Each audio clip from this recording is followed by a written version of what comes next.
Hello and welcome to Business Reporter. I'm Alistair Green and today we're discussing what makes a successful salesperson. And joining me is Tony Hughes from Huthwaite International.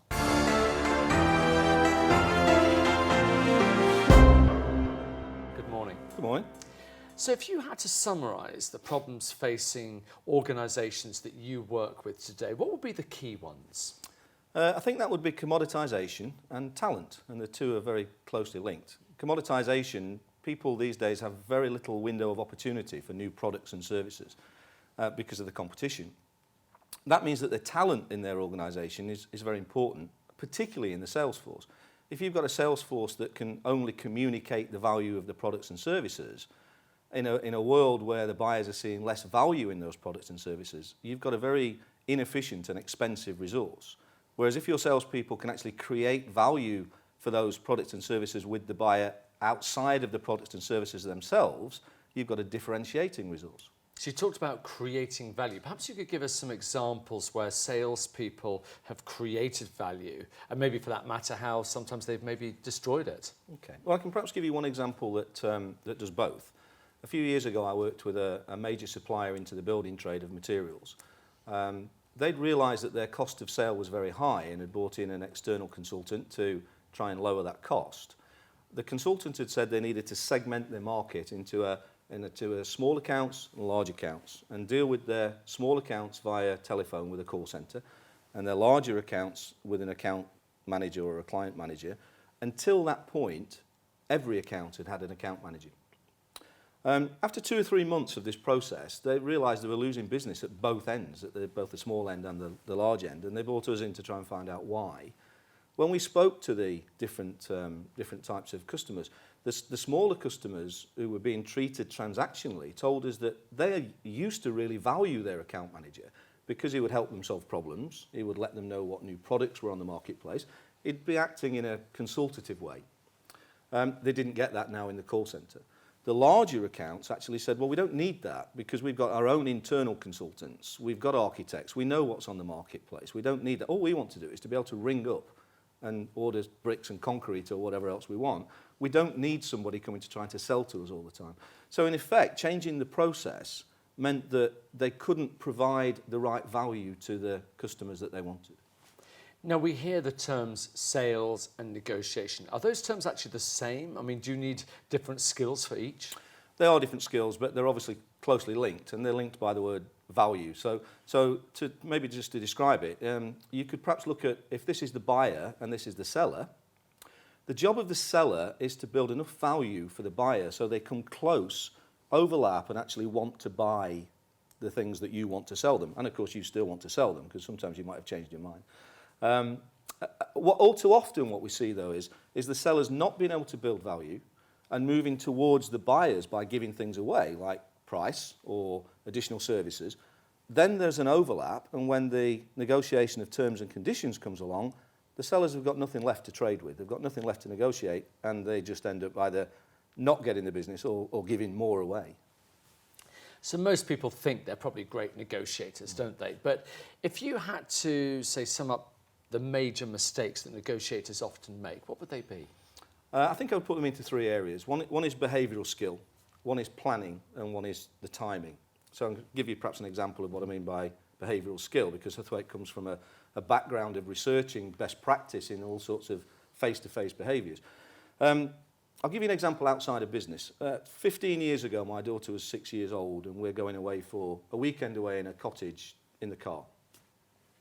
My daughter said, could she take a small push bike with her? And I immediately said, no, it's raining. You won't have time to ride it. You've got friends out there you won't be able to play with, and it won't go in the car anyway. I went into the house. When I came out, the bike was in the car. Right? She'd pushed it into the car. Now, you might say, what's that got to do with negotiations? Well, what she'd actually done is listened to all of the arguments I've put forward. And in the Western societies, we're actually taught to put as many reasons as we can to win our argument. She's found the weak link in the chain, broke that weak link, and the whole argument has fallen down. Skilled negotiators don't do that. They put one argument at a time, they discuss that argument, it's either accepted or not, and then if appropriate, they move on to the next one.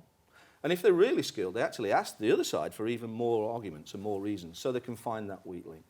So that's one behavioural side. And then on the planning side, skilled negotiators actually spend more time looking at how they're going to use their facts and figures than they do gathering the facts and figures. So what are they going to open with? What are they going to trade with? What's their concession strategy going to be? All those things that are about usage rather than, yes, I understand all my facts and figures. And it sounds like your daughter has already got the hang of that at a very early age. She did, yes, but I think you'll find most children do. You know, if you've got children, if you have, you'll usually find they get what they want very easily by keep asking you why you can't have it, and eventually you give in and let them have it. Huthwaite International's strapline is change behaviour, change results. What does that actually mean? Well, I mean, it's fairly obvious that we get, whatever we get from what we do, and therefore if you change what you do, you're probably going to get a different result. And our job at Huthwaite International is to make sustainable behaviour change for individuals within organisations. But it's not that easy to change behaviour. I mean, I don't know if you have any hobbies, sporting hobbies or whatever, but if you do, you might have had some examples of difficulty to change. Do you do anything? Yeah, skiing maybe, yeah.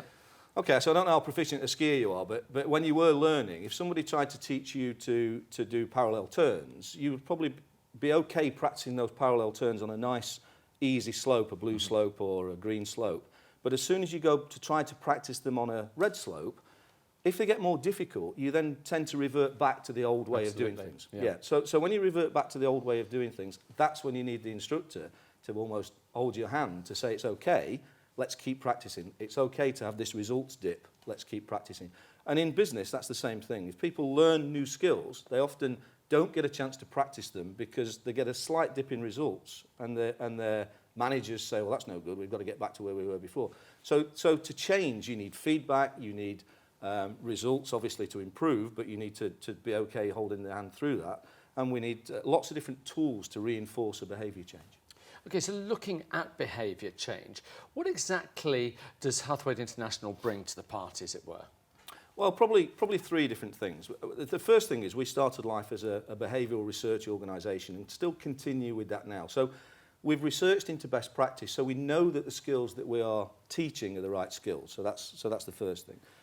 The other thing is the creation of a learning journey or a behavioural change journey for people. That the classroom part of it is only one element.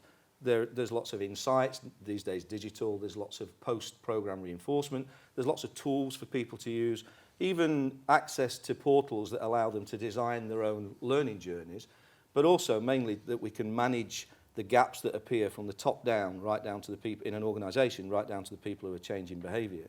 And probably our biggest differentiator in the markets that we're in is that we can do all this in an international perspective with local languages, with a deference to local cultures, and that includes all of the digital information, not just the classroom and instructor training. We live in a very much of a changing world, and we always like to be ahead of the game. So let's play a bit of a game here and go forward. What do you see as the emerging trends in the sales environment? I think the emerging trends have to actually recognise what's happening in buying trends, and unfortunately in the past that's not always been the case. The sales has to align with the way that people buy. And the way that people buy has changed and is continuing to change as we get more use of information, as there are 4 million Google searches every minute, 205 billion emails a day. If only a fraction of those are used by people to try and evaluate what it is that they want to purchase, then the job of the salesman has to change, not to communicating that value anymore, and also not just about the products and services of their company, but really creating a consultative value for the people that are buying those products and services. Well, it's been fascinating finding out more about behaviour change. Tony Hughes from Huthwaite International, thank you very much indeed. Okay.